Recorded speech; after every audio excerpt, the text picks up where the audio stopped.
Hello everyone and welcome to the short video tutorial series of Planet Pro created by Wenji Chow and myself. I'm Mike Shaw. In this video we're going to talk about the tools for planning with the sun and the moon. To access all the different ephemeris features, you can swipe down from the title bar area or the ephemeris pages area like this. Be sure to remember this gesture as you're going to be using it quite a lot. From this dialog page you can then tap to jump to any of the individual ephemeris pages or tools. There are 22 pages right now, and we'll add more pages in the future. These pages are divided into 5 main categories. They are 1. The sun and the moon, 2. Night photography, 3. Special interests, 4. Meteorology and oceanography, and 5. Location explorer. In the next 10 plus videos, we're going to cover each page or set of pages using a separate short video. In this video, we're going to cover the first 4 pages, which all relate to the sun and the moon. So let's tap to select the first page. This is also the page you'll see when you open the app for the first time. Let's begin by looking closely at the icons and the colors. The first page is for the sun and the moon rise and set. The first row is for the sun, so this time value here is the sunrise time. This time value here is the sunset time. There are also 2 angles here. It says azimuth. Now if this is the first time you've heard the term azimuth, that's just fine. In Planet, you can always tap to learn the meaning of a value. Let's tap the 116.1 value. It says this angle is the sun azimuth at sunrise. It even explains to you what the term azimuth means. But let's use a slide to better explain. To determine the position of the sun, we need to use 2 different angles. The first angle is the azimuth, which is the horizontal angle from due north to this line in a clockwise direction. Then we'll use the second angle, or the elevation angle, which is simply the angle from the ground or the horizon up to the sun. Once we know both the azimuth and the elevation angles, we can uniquely specify the position of the sun, or indeed any celestial object in the sky. Now you may wonder why we use the term azimuth instead of direction. Well, they're actually the same thing. The direction could be north, south, northwest, and so forth.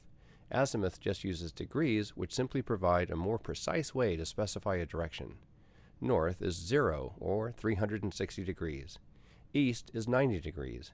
South is 180 degrees, and west is 270 degrees. You can use any angle in between to refer to an exact direction. Now, back to the app. The azimuth says 116.1 degrees. So where is it? Well, let's pay attention to the icon color just here. It's a light orange. We'll find the line on the map that has the same color, which is this line over here. So, starting from north, the angle clockwise is 116 degrees. The sunset time is 4:43 p.m., with the sunset azimuth of 243.8 degrees. That corresponds to this line right here in dark orange color. Now, let's have a look at the moon. The moonrise time is 1:17 p.m., right in the middle of the afternoon. The corresponding line for moonrise is this one in a light blue color. And the azimuth of this line is 96.5 degrees, which will be the direction of the moonrise. And then for the moonset, the time is at 1:15 a.m. However, it says +1 day right here on the bottom. So what does that mean? Well, let's take a look at the blue moon line on the bottom. We'll always show the moonrise and the moonset as a pair. This is the time when the moon rises, and this is the time when the moon sets during the same night. Since the moonrise time is in the afternoon, and this is midnight, that means that the moon set time is sometime during the next day, which is December the 2nd. So the +1 day simply means the moon set time happens during the next day of the date shown here. To show you what we mean, let's adjust the time slider slowly. When it changes to December the 2nd, notice that the moonrise time now says -1 day. That means that this time of 1:17 p.m. is on the previous day of the date shown here. So that's it for the rise and the set page. Now let's take a look at the next 2 pages. The second page is Twilight, and the third page is Special Hours. Before getting started on these, let's take a look at a couple of helpful schematics. Let's start by learning a little bit more about the sun's elevation angle, which is simply the angle from the horizon up to the line between you and the sun. It turns out that the sun's elevation is extremely important for landscape photography. This is the horizon. This is the daytime. When the sun starts to set and reaches 6 degrees above the horizon, we call it the golden hour, when the sun's elevation is between 0 and +6 degrees. During the golden hour, the sunlight is not as strong because it has to pass horizontally through a much thicker atmosphere, and it is very, very soft. When the sun shines on mountain peaks with exposed rocks or snow, they can turn a deep red color. The sky also becomes golden during this period. It's a beautiful, perfect time for landscape photos or portraits. Then, as the sun continues to set, from the horizon to 6 degrees below the horizon, or -6 degrees, we call that civil twilight. Then from -6 to -12 degrees, we call it nautical twilight. And from -12 to -18 degrees, we call it astronomical twilight. And then when the sun sets to more than -18 degrees below the horizon, it's nighttime, or dark night. This is the best time to see and photograph the stars, the Milky Way, and other deep sky objects. Let's take a look at a few examples. Here's an image of the crescent moon during morning civil twilight.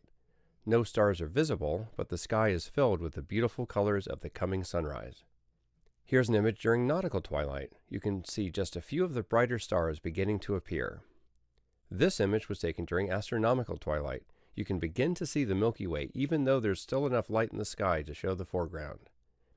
And finally, here's an image from the same location after astronomical twilight has ended, or during full darkness when all the sun's effects on the sky's brightness have completely disappeared. There's also a special period that spans civil and nautical twilight and when the sun's elevation is between -4 to -8 degrees, which we call the blue hour. So Wenji took some photos during the blue hour in Denver, Colorado several years ago. You can see the color changing during the blue hour. This photo was taken when the sun was -4.5 degrees below the horizon. Look at the blue color in the sky. And this one is when the sun is -8 degrees. The sky is still blue, but quite a different color than the blue color earlier. Which one do you like the best? These two colors were taken during the same sunset. The first photo was taken when the sun was still above the horizon. It's right here. The cloud here is a golden color. This was during the golden hour. Half an hour later, when the sun is below the horizon, the cloud becomes red. This is during civil twilight. This is a moonrise photo, and it's a single shot. You can take this photo on those rare days when the moon rises during civil twilight. So as you can see from these examples, the sun's elevation angle has a very important role to play in landscape photography. So now let's go back to the app. On the Twilight page, you can find the times for the 3 twilights, civil, nautical, and astronomical. These occur after sunset and before sunrise. It has a starting time and an ending time for each phase of twilight. You can tap the name of the twilight to see an explanation.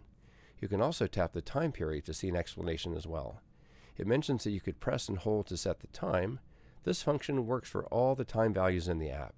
So let's press and hold it, and now the time here is 6:13 a.m., the same as the starting time of the morning civil twilight. How about we press and hold on the evening nautical twilight? Now the time is set to 5:10 p.m., which is the starting time for that period. So now let's switch to the special hours page. Everything is pretty much the same. For example, you can press and hold on the morning blue hour. The time is now set to 6:03 a.m. The only thing that's different is the nighttime, which only has the starting time for when the night starts. So 6:12 p.m. is when the dark night starts. It ends on the next day, which is why it's not shown here. The 5:12 a.m. is the time when the dark night ends on the same day as dawn. Alright, so now let's take a look at the sun and the moon position page. On this page, you can see the exact position of the sun or the moon as determined by their azimuth and elevation angles. The same values can be seen on the bottom and on the time slider. And here's a toggle button for the sun or the moon path. This is the path and shows how the sun and the moon move through the day or night. Sometimes you might feel they clutter up the map, and then you can just tap this toggle button to hide them if you want, and you can tap it again to show them. On the second row, we can see the moon's elevation angle and azimuth. In addition, we can see the moon percentage and the name of the current moon phase. Now, let me show you a really cool hidden feature that we just added for the crescent moon. Photographers, including myself, love crescent moons. It's probably the second favorite moon phase after the full moon. So the thing is, when you have a very young crescent moon with only a small sliver of the moon surface illuminated, you may wonder if you can even see it.